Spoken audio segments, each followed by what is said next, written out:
Sa iba pang balita, cyberbullying, isang makabagong pamamaraan na pangbubuli sa mga eskwelahan, sa mga kabataan.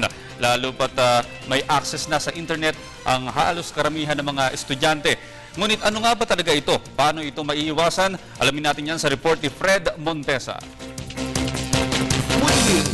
Madalas natin itong naririnig na kadalasang biktima ay pawang mga kabataan sa loob ng eskwelahan, sa komunidad at maging sa cyberspace man. Hindi lamang pisikal na pananakit ang nasasangkot dito, kabilang rin ang pagsasalita ng masasakit at ang laganap sa ngayon ang bullying. Halos lahat ng kabataan sa ngayon ay may access na sa internet at maging sa mobile phones. Isang click mo lang, maaari mo nang ipahayag ang nais mong sabihin. Isang click mo lang, maaari nang maganap ang cyberbullying. Nitong nakaraan lamang na linggo, nagimbala ang Filipino community sa New York sa Amerika matapos magbigti ang isang 12 anyos na dalagitang si Gabriel Molina o Gabi sa kanyang kwarto. At ang sanhi ang pambubuli sa kanya ng mga kaklase sa paaralan at sa online. Binasagan umano ang bata na isang maduming babae at mayroong Down syndrome.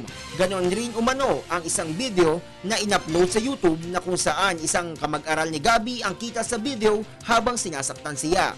Ang mga dahilan na yan ang nagtulak sa dalagita upang magpakamatay. Ayon sa pag-aaral, ang karaniwang sanhi ng bullying ay ang mismo nagsasagawa nito ay siya ring biktima ng bullying. Ganon rin ang pag-aastang sila ay nakakaigit. Madalas nila itong ginagawa upang magkubli sa insecurity na kanilang tinatago. Kadalasan namang nabubuli ang mga taong mapag-isa o yung loner. Madalas ring mabuli ang mga kabataan dahil sa kanilang itsura, lahi, relihiyon o kapansanan at ang mga walang kumpiyansa sa sarili. Ilan lamang sa mga maaaring gawin kapag ang isa ay nabubuli, mas makakabuting huwag na lamang mag-react. Huwag ring gubantisan ng bubuli, baka lalo pang lumaki ang problema. Umiwas rin sa taong nambubuli sa iyo. Kailangan ring ipakita ang kumpiyansa sa sarili at higit sa lahat magsumbong sa mga kinauukulan. Ito si Maricar, 22 anyos, naging biktima rin ng pambubuli sa internet. Nakaranas siya ng mga salitang nakakasakit mula sa mga taong naiinggit sa kanya. Marami rin mga kagaya ng mga paninira ng mga tao sa iyo tungkol sa pang-araw-araw na ginagawa mo.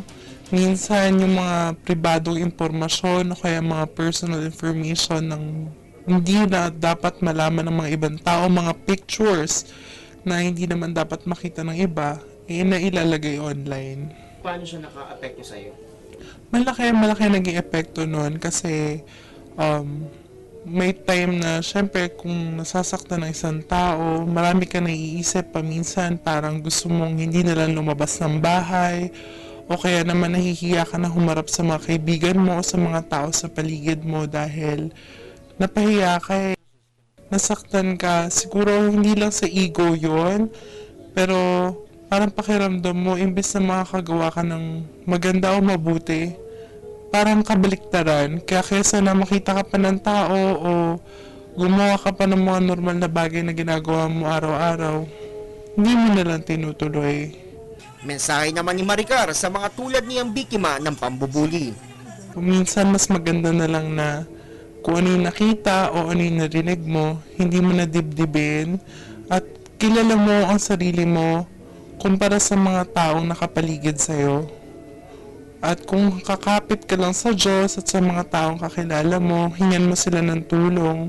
Huwag mong dibdibin o huwag mong sarilihin ang problema.